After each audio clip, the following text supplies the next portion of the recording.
Terence Bud Crawford, Errol Spence Jr. goes down July 29th, T-Mobile Arena, Las Vegas, Nevada. In this video, I will give you the do's and the don'ts. Do these things to increase your probability of beating Terence Bud Crawford. Don't do these things if you don't want to get embarrassed, brutally knocked out in front of your friends and family, and then made fun of on the internet and turn into your meme. This is your boy JG. This is the Punch Report.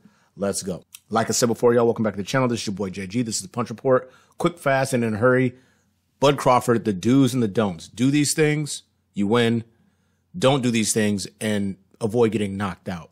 Let's just get right into the content. We know Terence Bud Crawford is a multi-talented fighter. He does what it takes to win. And stay tuned toward the end of the video. 2 do's, 2 don'ts. And there's an X factor I want to provide and want to speak about because I think it's going to play a significant role in this bout and the outcome. Without further ado, do these things if you want to beat Terence Bud Crawford. Be patient. We all know that Terence Bud Crawford is a tremendous counterpuncher, but at times he has trouble initiating his own offense. Let's take a look at the clips right here.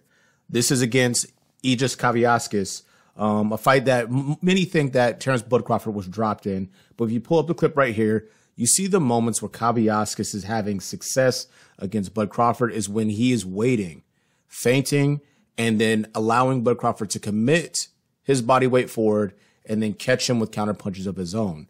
If you're going to let Bud Crawford dictate the dance, draw you in, and counter you, it's probably going to be over in 4 or 5 rounds. In this example, Kaviaskis is having a high level of success of letting Bud Crawford commit, landing counter shots, resetting the engagement, and repeating the process. The end for Kaviaskis in this fight was pretty much this. Bud turned it up on him and had more in the gas tank. Kaviaskis' body, he's more of a muscle-bound guy. I don't think he didn't have enough to sustain the work that he was putting out. While it was good work, Bud Crawford had another gear that he was able to go to, eventually stops Kaviaskis. Going to the next example, and you're going to see this fight in particular a lot.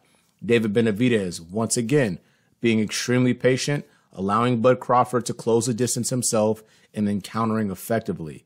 Now, you could say this about any fighter or, well, yeah, you know, anybody can get countered, but for whatever reason or another, Bud Crawford struggles to initiate offense. He relies heavily on the opposition to commit, make mistakes, and then he makes them pay.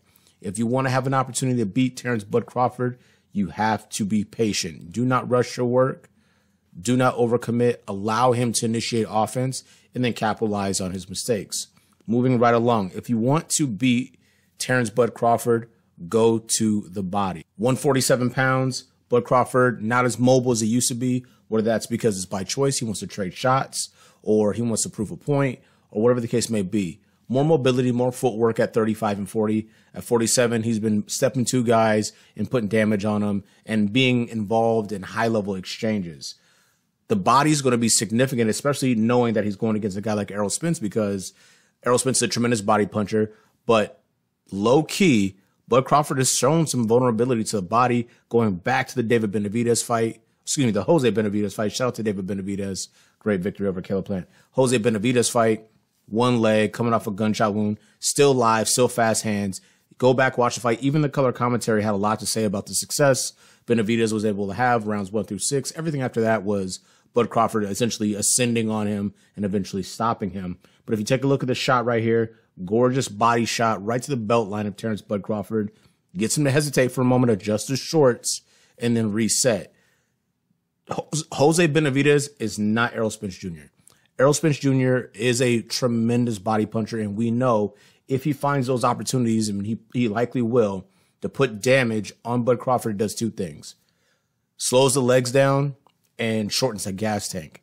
If he has high-level success there against Bud Crawford, who's shown some vulnerabilities in spots to the body, it could spell disaster and increase the probability of victory for one Errol Spence Jr.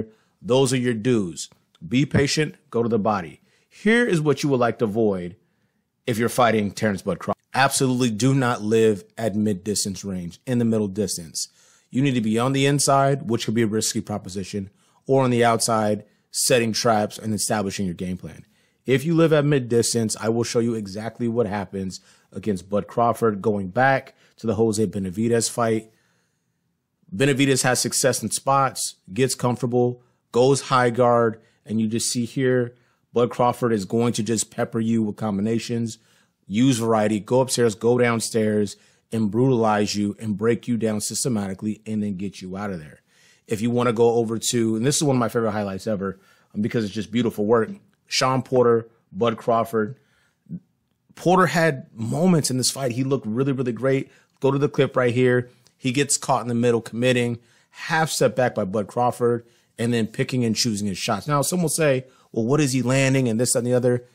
He doesn't have to land all the shots significantly. He has to present a threat and create a picture in Shawn Porter's mind that says, I'm struggling to close the distance. And that's exactly what he does here.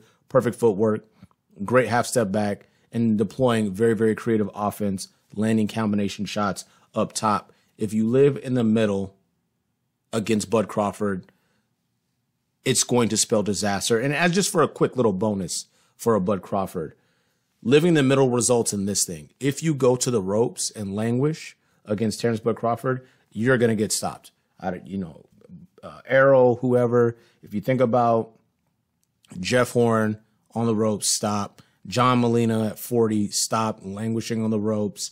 If you think about Kabayaskis, stopped, close to the ropes, couldn't get around that outside foot. If you think about Jose Benavidez, knocked out, and falling into the ropes late into the 12th round, I get it, but you understand the point. The ropes and Terence Crawford, the accuracy in his punches is much too much. Now, you made it this far. I'm going to give you the X factor. So we talked about the do's, we talked about the don'ts, those types of things. We covered those bases. What is the X factor for a Bud Crawford? You ever heard somebody talk shit before? Yeah, you've heard that, right? But sometimes, they want to sell a fight. They speak outside of their character. They act reckless because they think that's what's going to get the fight put on. Bud Crawford doesn't talk shit. I think he really is delivering a message that he truly believes. Whether it comes to fruition or not, regardless of that. I am of the opinion that Bud Crawford is willing to go out there and absolutely get himself bodied to prove a point and then go into the rematch. That's a scary proposition regardless of the opposition. You have an individual who will not be going away unless you can put him out or disfigure him brutally to the doctor stoppage. He's not going anywhere. And that's the hill, that's the mountain that Errol Spence Jr. has to climb to ensure victory for himself. Let me know what you guys think. This is your boy JG. This is the Punch Report. Do's and don'ts for Bud Crawford. Yes, there's way more to discuss, but I wanted to give a little bit of an appetizer of the future breakdowns. The EJ one is coming. Errol Spence Jr. Do's and don'ts. Your boy JG, we out.